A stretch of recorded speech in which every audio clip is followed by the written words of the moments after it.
Are you here for the interview? I called out to her, but my mom and the woman were busy wiping off her shoes with a towel and didn't respond. I watched them curiously until the woman finally noticed me and let out a quiet, "Oh." At that exact moment when our eyes met, the story that would profoundly change my life began. My name is Kyle. I was born into a typical family with a father who worked in an office and a mother who worked part-time. Whenever my dad had an early day or was off, he would spend time with me, playing catch or racing around. Always cheerful and playful like a kid himself. I loved him for that. But things started to change with my dad around the time I entered middle school. In those years when I was inclined to rebel against my parents, it was always my mom who dealt with me, so my dad was never around. He got promoted to section manager and said work kept him busy, often coming home late at night. Even on his days off, he'd leave to finish up work and sometimes wouldn't come back until the next evening. At first, I thought it was just how it was when you moved up in a job. But I realized something was off when he started wearing perfume every time he went out. He'd never been one to care much about his appearance, but after becoming a manager, he started paying extra attention to his looks. Seeing him like this, it felt like he was a different person from the dad I'd known. As a middle schooler, I suppose it wasn't strange, but we stopped going anywhere as a family, and conversations with my dad nearly disappeared. He went out alone, as if by habit, on every weekend. Even as a kid, I couldn't help but feel suspicious, so I knew my mom must have sensed something, too. Still, my dad didn't hide his actions, and he was blatant, even bold about them. On days off, he'd go off somewhere and return with a different scent of perfume lingering on him. Yet my mom said nothing, bearing it all silently. I couldn't understand why she put up with it, but over time, she seemed to lose her spark. She quit her part-time job and started staying home most of the time. On weekends, when we went shopping together, she would feel uneasy under others' gazes or get anxious when neighbors whispered to each other. In those moments, her breathing would become heavy, and I could hear it growing harder. I wondered if something was wrong with her health. I started worrying about it so much that I even searched the symptoms online. That's when I learned about a condition called social anxiety disorder. It affects people who struggle with talking to others or being in crowds. At that time, I didn't see it coming. That's what I thought. Because at home, she always smiled kindly and spoke to me with gentle words. As my entrance exams approached, she prepared healthy meals, saying, "Make sure to eat well," and cheered me on. But now that I'm older, I realize just how much she was forcing herself back then. She must have been hiding her vulnerabilities, so I wouldn't worry while I prepared for high school entrance exams. In my own way, I tried to understand and respect her unspoken struggles. When her breathing would get shallow, like a panic attack, I'd gently say, "Take your time, breathe slowly." And while I tried to be there for her, my dad's selfish actions made me feel something even stronger than resentment. Every night, my dad would come home late, carrying the scent of someone else's perfume. Every time I smelled it, a wave of disgust washed over me. From then on, I found myself avoiding anyone who wore artificial scents, regardless of gender. Then, shortly after I got accepted into high school, my mom firmly asked my dad for a divorce. She requested that he pay for my tuition and child support through high school and college, and their divorce was finalized. My dad packed his things into a large suitcase and, as he was about to leave, turned to me. "Kyle, you're always welcome to come see me anytime."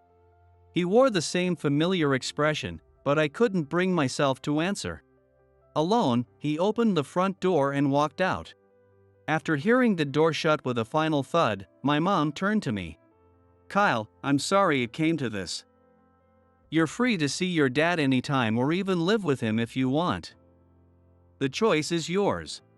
She spoke slowly, carefully considering my feelings. But as a fellow man, I felt nothing but contempt for my father. I had no intention of seeing him again, and I'd take his place in caring for my mom. Without even realizing it, my rebellious phase had shifted into a genuine desire to protect her. "I'll stay here with you, Mom. I don't need to see him anymore." Seeing her tearful eyes, I vowed that she'd never have to wear that sad expression again. That was the day I made that promise. After that, life with my mom became peaceful. We had a modest savings, plus child support from my dad. My mom started working a full-time job. She worked hard and still took care of my everyday needs. We couldn't afford luxuries, but life wasn't bleak, and gradually, her smile returned, and we finally found some inner peace. Her panic attacks lessened over time, and she stopped worrying about others' gazes. From then on, I focused on getting into a good college, finding a good job, and eventually making her life easier. Fueled by this determination, I studied hard. In the end, my efforts paid off, and I got accepted into my first-choice college. Even in college, my dislike for perfume didn't go away. By that time, most students had part-time jobs and started caring about cool shoes and fashionable clothes. I made an effort with my appearance too, in my own way. But just seeing a group of girls spraying branded perfume in the classroom and showing off the scent to each other gave me goosebumps. That sharp smell pricked my nose, and the unwanted memory of my dad's smug face flashed through my mind. Unconsciously, I started keeping my distance from people who wore heavy scents, and I became more selective with friends. College life was quiet but enjoyable enough, even without being the center of attention. In my third year, I jumped right into job hunting preparations, attending various seminars. I was determined to get into a respected company, better than my dad's. With that mindset, I threw myself into my job search. My efforts paid off, and I received an offer from my desired company. With graduation in sight, one day while I was at school, my mom called me. "Hello? What's up?" Since my mom rarely called, an odd feeling stirred inside me. I hoped it wasn't anything serious as I answered, but her voice had a different tone as she spoke. "Kyle, Grandpa just passed away. Can you come back to my parents' house soon?" It was the news that my grandfather on my mom's side had passed away. Trying to steady my voice, I replied, "I understand," and ended the call. My maternal grandma had already passed, and my grandpa had run a candy wholesaler. He also ran a small candy shop in front of the warehouse, where neighborhood kids and adults would come to shop. One corner of the spacious warehouse was packed with shelves full of candies for customers to pick from. Grandpa was always at the counter, chatting with kids and handing out little extras, clearly loving his work. Like the other kids, I'd go to his store, and he'd smile warmly at me, "Oh, Kyle," and pat my head. And he would say, "Don't tell your mom," as he slipped me some extra treats. Grandpa was such a wonderful person, always laughing with the kids and meeting them at eye level. Once I got to middle school, I started buying fast food and snacks from convenience stores more often, so I rarely went to Grandpa's candy shop. Hearing of his passing, a wave of sadness and loneliness washed over me. I'd been busy with job hunting, part-time work, and spending time with friends, so I hardly ever saw him anymore. As I headed back to my hometown, I kept thinking how we tend to lose the people we love most so suddenly. Though it had been a long time since I'd last seen Grandpa, I never imagined our reunion would come in such a way. Tears streamed down my face uncontrollably. As his only daughter, my mom decided to take over his candy wholesaler business. At first, she planned to shut down the shop, clear out the warehouse, and sell the land. But while cleaning out Grandpa's home, she found a diary he'd written, which changed her mind and led her to keep the shop going. The diary was filled with daily reflections. He wrote about kids who visited, like the ones who hit the jackpot on a prize game. Or the new candies he'd stocked that weren't selling well, everyday moments, conversations with customers, each entry painted a picture of his days. Finding the diary must have stirred something in my mom. My grandfather had protected this candy wholesale shop for years, and now it was her turn to carry on. After learning about my mother's hopes, I decided to turn down the job offer I had secured and chose to help her keep the shop running. "Kyle, why did you decline the job offer you'd already accepted?" Mom asked with a look of concern. "I just realized it wasn't what I really wanted to do. Plus, seeing how much Grandpa loved this candy shop made me want to try it for myself." She didn't fully agree with my decision right away. However, I had already turned down my job offer. On top of that, I'll be graduating from college soon. Not wanting me to drift aimlessly, she reluctantly agreed to let me work at the candy wholesale shop. So, I began work as the second-generation president of our small candy wholesale business. Just because I became the company president doesn't mean I can handle the work right away. I don't even have experience as a working adult. Only 2 older men remained from the previous staff, handling warehouse tasks. So, besides managing the store, I took on customer service, negotiations, and sales. We managed to hold on after Grandpa's passing, and for a time, there was a surge in interest among younger people in old-fashioned candy shops, bringing a steady stream of customers. But once a large supermarket opened nearby, foot traffic dropped sharply, and we realized that retail sales alone couldn't sustain the business. So we switched to focusing exclusively on wholesaling. I've now been in charge for 4 years, and while we'd managed so far, our 2 warehouse workers recently left due to health issues. One with back pain and the other in poor overall health. It would probably help to hire someone new, but who would apply for a place like this? Besides, the company doesn't have enough funds to spare for additional wages. I resolved to handle as much as possible with just Mom and myself. Each day, we worked long hours sorting stock in the warehouse, then tackling administrative work late into the night. I had been pushing forward desperately, but it must have been incredibly hard on my mom. One day, she collapsed while working in the storage room.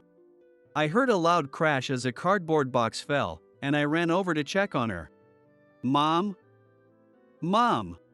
There she was, collapsed on the floor.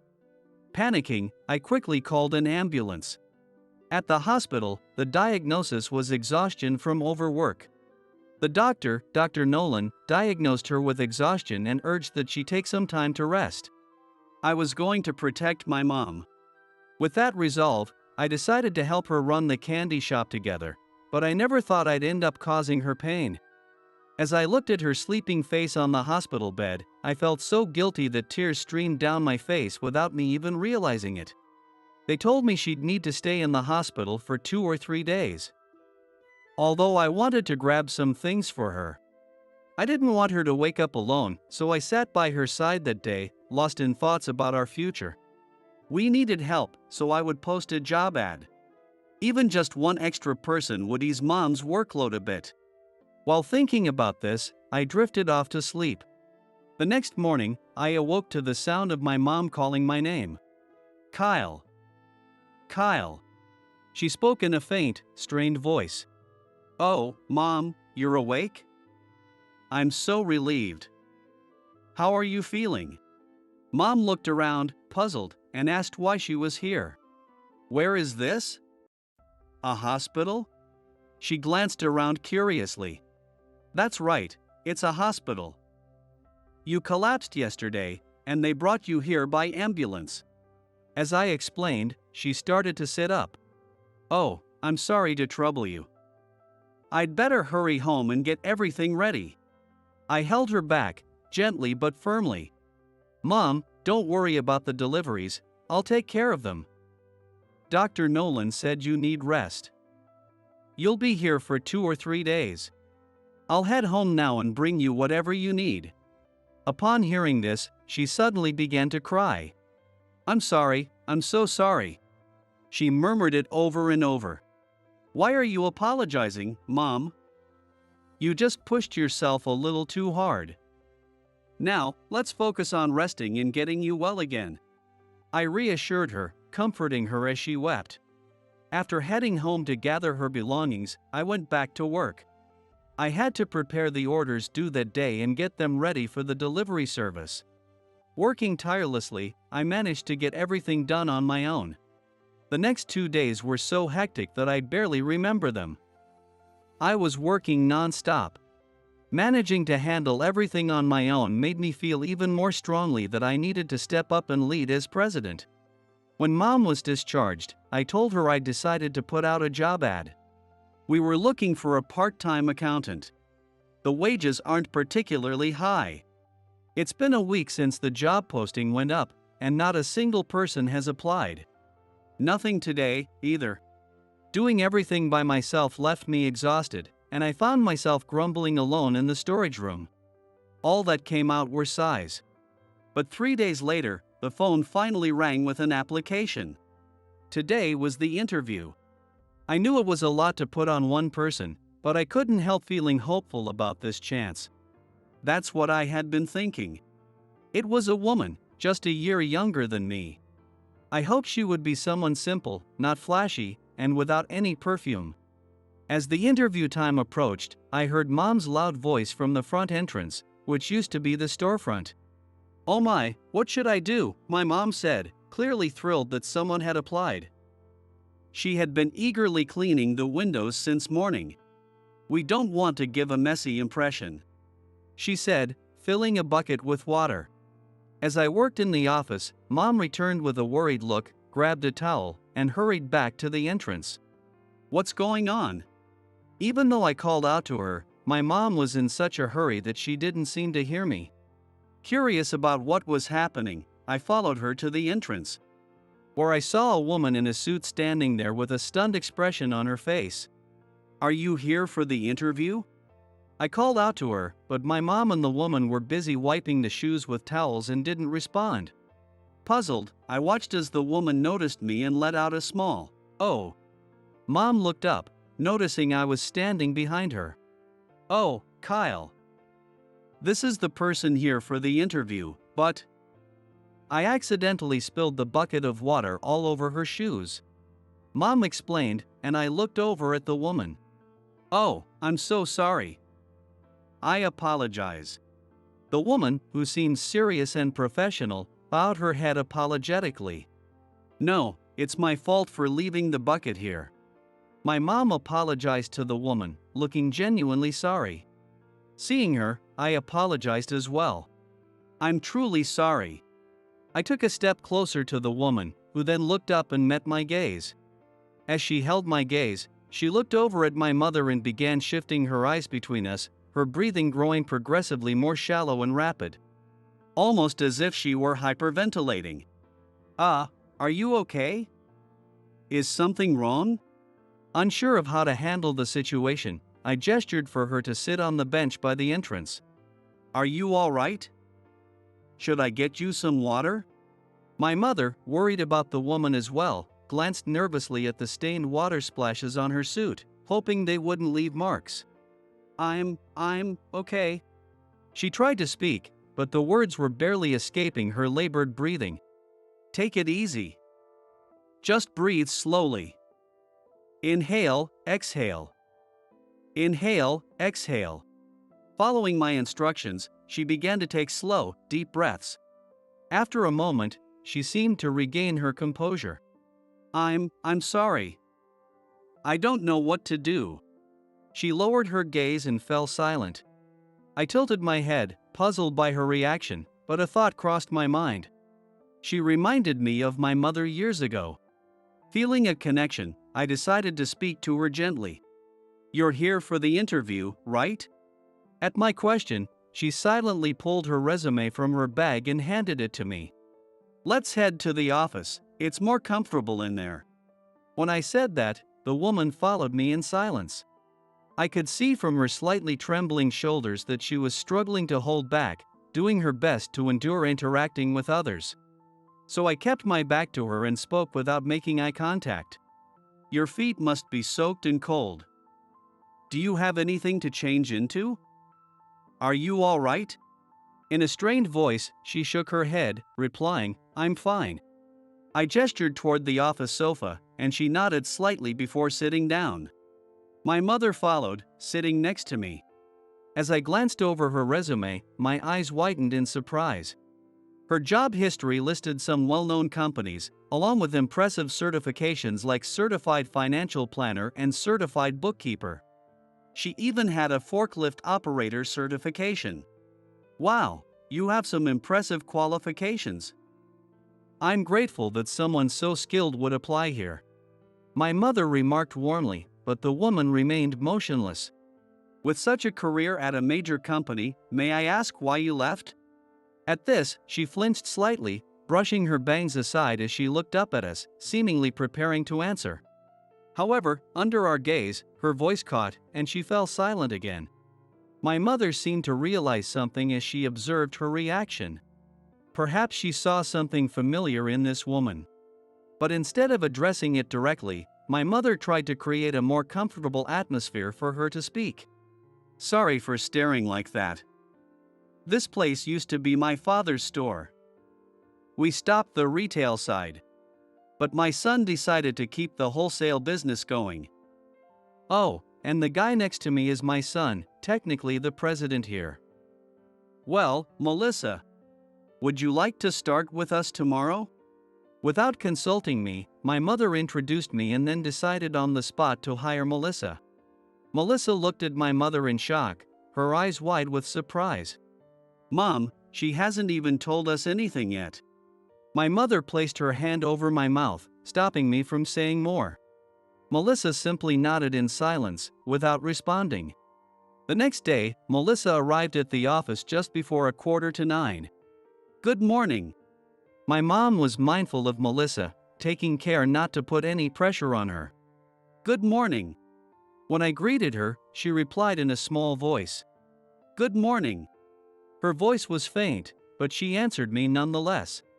From there, my mother guided her through the tasks with little conversation, and the workday ended quietly. Melissa's work ethic was impeccable. Every morning, she arrived 15 minutes before work started, settling at her desk to prepare for the day's tasks. She meticulously noted everything my mother instructed, completing tasks swiftly and even going above what was asked. At times, she'd even operate the forklift to help out in the warehouse. "Melissa, you're a huge help with how fast you get things done." My mother praised her, gradually closing the distance between them. Melissa, rather than seeming uneasy, began smiling shyly in response. I felt a slight pang of jealousy as I watched them grow closer, leaving me somewhat on the sidelines. "Here, I wanted to apologize for the mishap during your interview. Shopping for a young woman's clothes is always a delight." She presented Melissa with a new outfit she'd discreetly bought.